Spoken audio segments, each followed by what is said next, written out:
Hello all, and welcome to Creos Gaming. I'm starting something new this time, in a number of ways. First, starting Torchlight 2, which is an isometric action RPG. I'm going to call it a Diablo clone, just because Diablo is the first game I encountered that met this description. So you have 4 character classes. Embermage is a caster. Engineer is a melee character that can be a pet class or a tank or a two-handed damage dealer. Outlander is generally a ranged character, uses bows, guns, those kind of things. And then Berserker is a close-in, speedy melee character, kind of like a rogue, but only kinda. And then each character has a pet, doesn't matter what class it is. The pet graphics can be changed, so you can have a cat and other stuff. We'll get to that. And you can also make the character either male or female, depending on your preference. So, as far as character creation goes, you can name your character, but you can also give them different faces. Face is going to be visible when you're in the inventory screen, so sometimes it can be important. Hair, if you don't have your helm showing, can be important. Well, not important, just visible. And then hair color. I am actually going to go with a bald character, so I'm not going to worry about hair color. And then character name is Tintran. Second thing I'm doing is, usually I've been playing solo in my previous videos, so I'm starting a new set of series called Gaming with Abilynn. Hello! So, Abilynn and I have played Torchlight a number of times, and with a number of different characters. We have what in World of Warcraft we called alt-itis, meaning we like creating new characters and playing them and seeing what they're like. So you can, as far as going back to your pets, you can have an alpaca, a panther, a bulldog, cat, this thing, chakawari, a stag, a papillion, ferret, hawk, head crab, badger, owl, panda, or wolf. Some of them have different appearance settings. The badger only has 1, the head crab only has 1, the hawk has 2, the owl only has the 1, and let's see here, Chester, Dizzy. You can also randomize the name, and back in the character creation you can randomize the, what do you call it, the character appearance as well. I am not seeing anything that I'm liking here, though. Or you could just have a name picked out before you start, like I did. Yeah, for my character. I did for my character, I just don't for my... Pet names are important. Yeah, they are. It's just... And, you know, watching me sit here go picking through... Oh, fine. There, my owl's name is Socrates. Ooh. Alright, and then difficulty levels, casual, normal, veteran, elite. These are just, it's literally difficulty level. You can do hardcore mode, which is, if you die, you're dead. Congratulations, you're done. No more playing for that character. We're not going to play that way, because we accidentally die a number of times, and we'd rather not. However, we are going to play on a different difficulty level this time, specifically veteran, and because of some issues, Abby is going to host the game. I already did. Yeah, we'll see if I can find it, though. There it is. Alright, and what I'm going to do is during load screens, I'm going to be quiet so that I can cut them out in the editing so that there's less looking at emptiness. Because my load screens are kind of long. Yeah, so don't assume that my computer's super fast. Deep beneath Torchlight, a darkness gathered. 3 heroes confronted the beast called Ordrak. Yet even in death, Ordrak's corrupted heart endured and called out.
may fade, but new heroes will arise.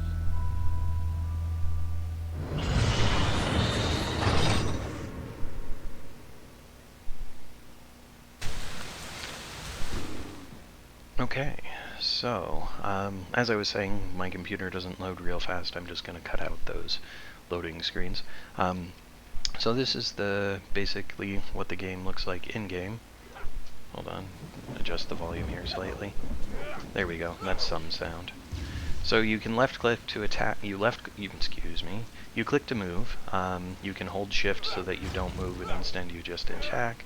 You've got your health on the left, your mana on the right, your right mouse button spells are these two things here. You can set them differently. Right now, because I only have the one skill, it's filled with the same thing, and then you could use tab to switch them.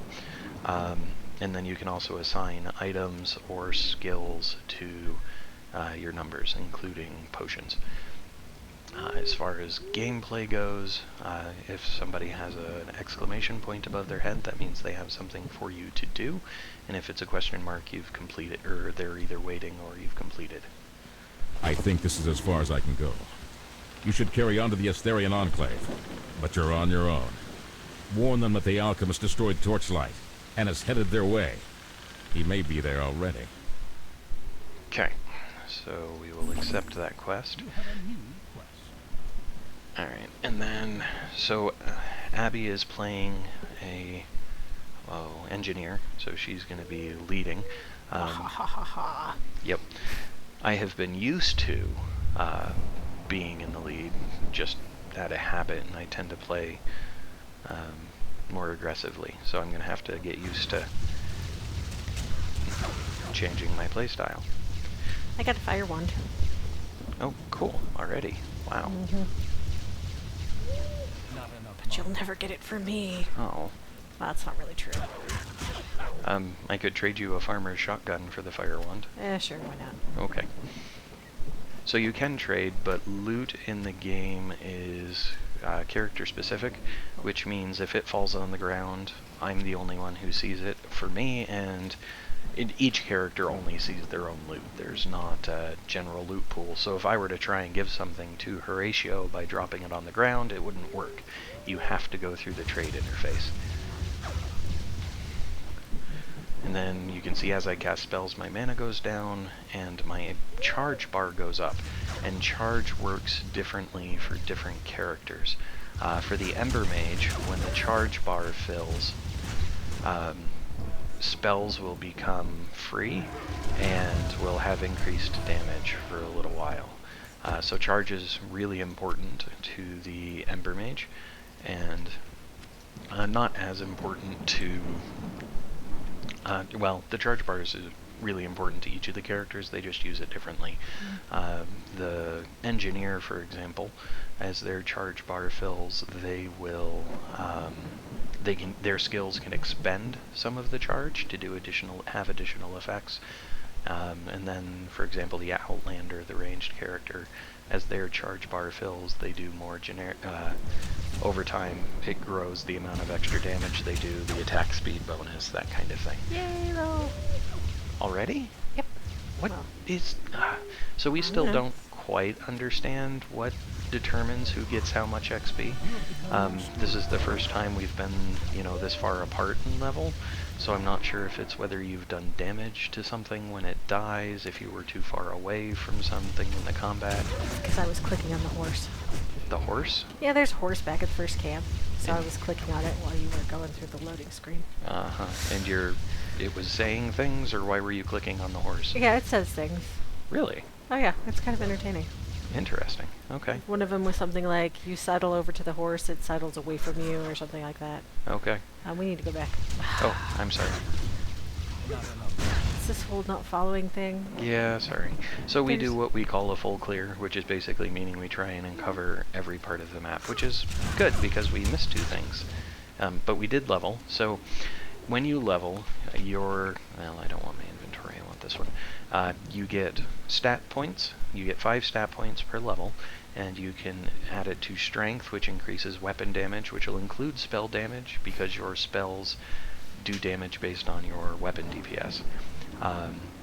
Dexterity, which is your chance to critical strike and dodge. Critical strike adds additional damage when you hit. Focus, which is your mana and your chance to execute, and if you're dual wielding similar weapons, that means attacking with them at the same time. And then Vitality is your hit points, armor, and your chance to block. I don't care about my chance to block, but because all of them have an impact on me, I'm going to do kind of a 1-1-2-1 thing throughout the game. I mean, you can assign points, we'll get to it in a second. Gear is stat point related, and so you can assign points, save your points for example, to put them where you need them to get the gear you want. I prefer to just kind of follow a pattern when doing my leveling up. It means I don't have to think about it very hard or worry that I am standing on something, worry that I've done it wrong and not been able to get something because I got something lesser earlier. When we get to a point that there is gear that is level based, which I don't think right now there is, I'll go over what that means. Your pet, though, can also carry items for you, and then eventually you can send it to town so that it can sell for you, and you can buy items, which is pretty neat, I think. The same was true in the original Torchlight. Speaking of the original Torchlight, the characters that you saw in the opening... Oh, hey! Healbot! Hey. The characters that you saw in the original, or excuse me, in the opening cutscene, the guy who came out of the cave was the alchemist. He was the caster type. Ooh, unidentified pants already. Wow. In 14 mana. Heck yeah, I'll take those. And I have a green hammer. It's a skillful sap, 29 damage, 2 crit chance. Yes. Okay. Especially if it's one-handed. Yes, it is. Awesome. So he was the caster type, and according to the canon ending, he's the one who ended up beating Ordrak. The caster that you saw face off against him at the bridge was the main person giving you quests to go down into the mines of Torchlight to go fight Ordrak. And then the big guy that you saw that also gave us this first quest here was the melee character of that game. Now the game was single player only, and so it didn't really have like tank healer options. Now there's no, well, other than this heal bot, there's not really healer options in this game either. There's heal spells, and we'll get into what spells are a little later, because what I am casting is not strictly speaking a spell, it's actually a skill that I'm using that uses mana. Spells are something separate, and your pet can actually have spells equipped too. So, Which can be very useful, Oh, because yes. you can have different levels of spells. And yep. So, pets, however, you can't control when they cast the spell. They're just going to cast it when they're ready. So there are times where a spell will be kind of wasted. But they can have heal spells. There are direct damage spells. There are summon spells. I tend to prefer to give my pet a summon spell for the sake of adding... Oh good, another fire wand. I can throw that in my offhand, and now I dual wield fire. Sweet. Oh my, it's burning. we didn't start fire. You've got a skeleton chasing you. What? It's even on fire. That was funny.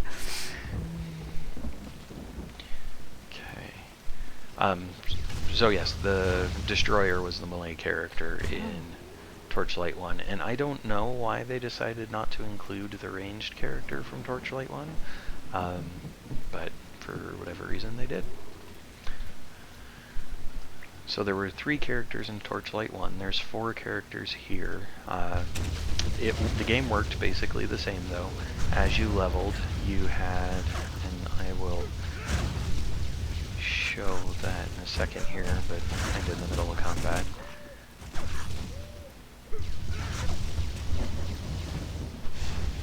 Are you fighting things far away? Yeah, I see how you it's want not going to work. We're going to have to go around. it. That's fine. I thought I might be able to kill them from up here and not be at risk of taking damage. We should save this guy then. Yes, we should. He'll give us stuff. And there's two types of quests. I don't have enough mana. Gold quests, you'll see Ooh, Shrine of Mana. have, so a green question mark or exclamation point means it's a side quest. A gold one means it's part of the main quest line. So he says that you saved my life. I thought those ratlins had my number for sure.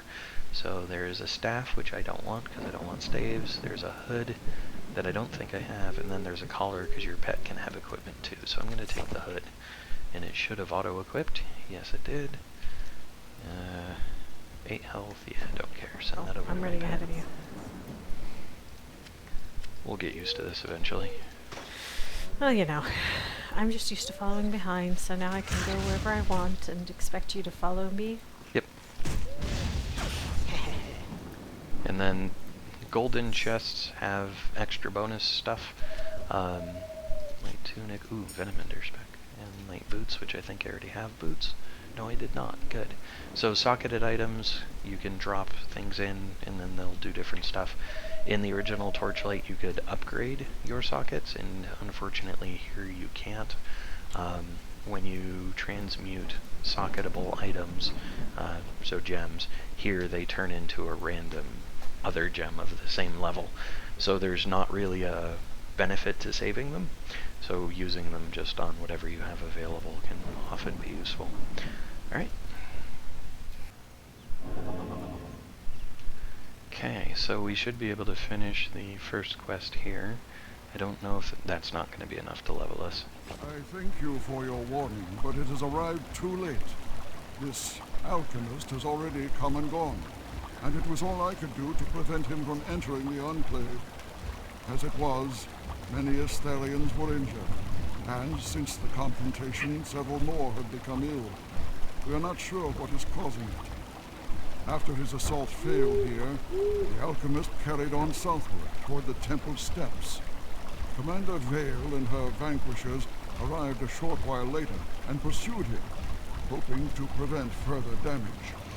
Okay, so we've got a staff. Well, it has mana on hit, but don't care, don't want staffs. Poisonous wand, or a wand that can phase silence. Well, silence could be beneficial. Commander Vale believes that the alchemist might attack the Wellspring Temple in an attempt to reach the Guardian of Water. For what nefarious purpose, I am afraid to speculate. There has been no word from either Vale or the Guardian. Scout the Wellspring Temple and determine if the Guardian of Water is in any danger. Alright, will do. Alright, check the sound level. Not high enough. That might be a little high. There we go. That works. Okay, so in town, you can talk to this guy to respec your last 3 skills. You can only do the last 3 points that you put in. There are vendors. You've got a magic and item vendor who sells... She can sometimes sell spells, I think, but right now we're too low level for that to matter. She will sell pet stuff. No armor, that's a different guy. You can buy back things that you have sold in case you accidentally sell something you didn't want to. For example, if I were to sell this, but I am going to buy some identify scrolls just so that... Yep, so now I don't have enough money. You can see how much money you have down here. The other thing that's in every town, every major town that you go to, is a stash. The stash is your private stash. It's what is linked to just the one character, but then there's a shared stash, which has stuff that can be passed between characters. And so it has 3 tabs as well, so you can have a spell stash, consumable stash, and a weapon and armor stash. So I kept some wands and some other stuff from a previous Embermage, so I can actually equip this because that's better.